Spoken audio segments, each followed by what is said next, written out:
a great pleasure for me and an honor to be with you folks today. And I'd like to congratulate Mr. Raymer for thinking up such a great idea as this meeting. I've enjoyed very much the presentations which we've heard, and they've not only been interesting but informative. I see that the operating scene there is before you. As you know from my bibliography, I am a cardiac surgeon. And one way to prolong your life, of course, if you need it, is to have some surgery. And I spent most of my life doing coronary artery bypass grafts. This is for people who have coronary disease and are in danger of having a heart attack, as you know. It's expensive and it's painful, and it's much better to prevent this condition if we can. Now, I'm here to talk to you about prolonging your life. There are many suggestions that people have about how you can do this. Some people say you should take vitamins, supplements, minerals, hormones, and so forth. But it's actually much simpler than that and much cheaper. The fact that I have lived a little longer than the average and have worked a little longer than the average does not qualify me to give you an explanation of how you can prolong your life. People have all sorts of theories about this, but there's been good scientific investigation done into what lifestyle will help you live longer. And whereas I am not an authority on it, there are those that are, and they spent a considerable period of time in studying this subject. And I'm going to refer you to three sources which I consider to be at the cutting edge of longevity. These three books are the China Study, the Blue Zone, and How to Prevent and Reverse Heart Disease. The Blue Zone was written by a young author who worked for National Geographic.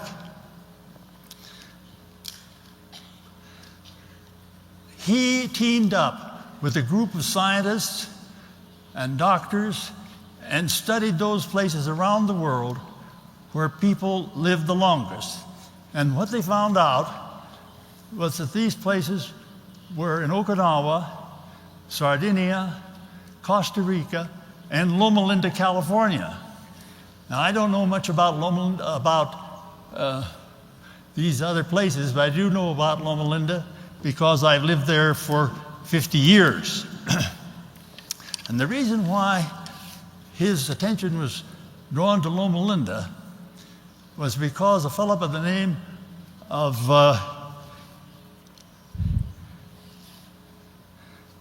Gary Fraser wrote an article on the longevity of Adventists in California. Now, there's quite a group of people who are Adventists live in Loma Linda, which is a university town, and they picked that out as the name for the study. But it's really a comparison of the Adventists in California to the regular population. And they found out that a Adventist male who's a vegetarian will live 9.5 years longer than a male in the regular population in California. Now, the Adventists have a certain lifestyle, as you know. They don't smoke, they don't use alcohol, caffeine beverages, and they believe in a whole plant-based diet. So apparently, this gives them quite a bit of advantage.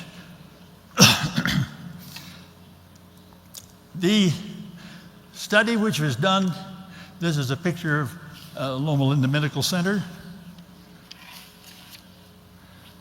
And I want to direct your attention to this book written by Colin Campbell of Cornell University. And he made a study of 880 million Chinese, and he discovered that those that had the best health were on a plant-based diet, and that the ones that used animal products were the ones that had the Western diseases.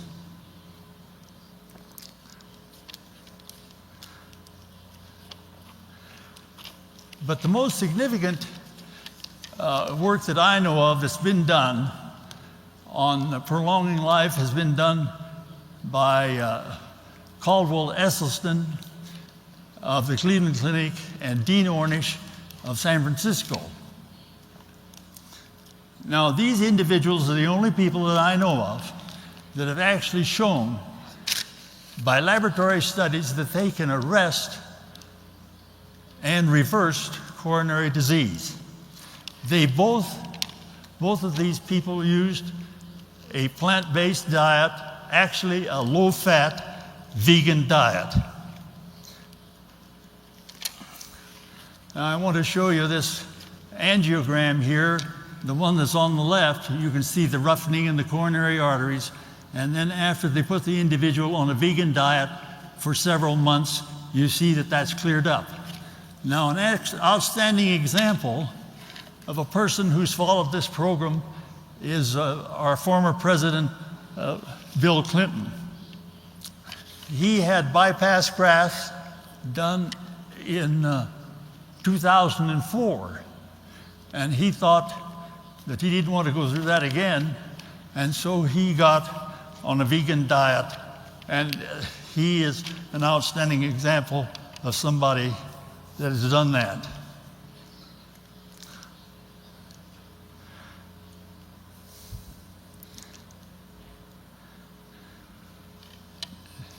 Esselstyn of the Cleveland Clinic, and any of you folks that know the Cleveland Clinic know that this is the leading center for the treatment of coronary artery disease in the world.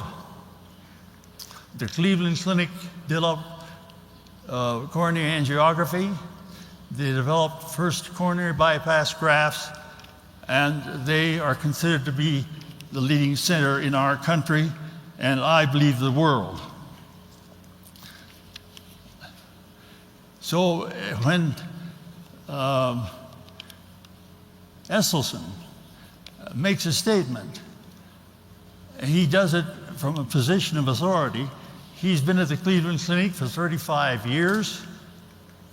He even married the granddaughter of George Cryle, who founded the Cleveland Clinic.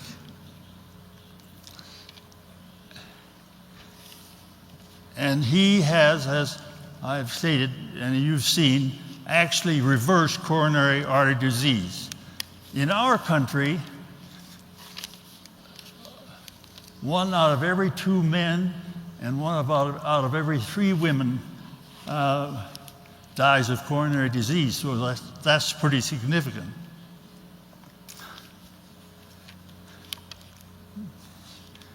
In summary, if you want to live 10 to 15 years longer, you should live on a whole plant-based diet. Now, I emphasize whole plant-based because you can be on a plant-based diet and it can be refined so that it is not as healthy as it would be if it had all the nutrients in it. And it's valuable that you take some nuts with your diet. It has been shown that people that eat nuts regularly extend their life for 2 years. Actually, this matter of drinking water is important. If you drink 6 glasses of water a day, you will have better cardiac health than if you drink less. It has been estimated that it will reduce the coronary artery disease by as much as 50%. You should keep lean, you should not smoke, and you should keep your cholesterol under 150. It's almost unknown for a person to have a heart attack if his blood cholesterol is under 150. Finally, you should have a good attitude. A person has got to have mental peace if he's going to have longevity. I thank you very much.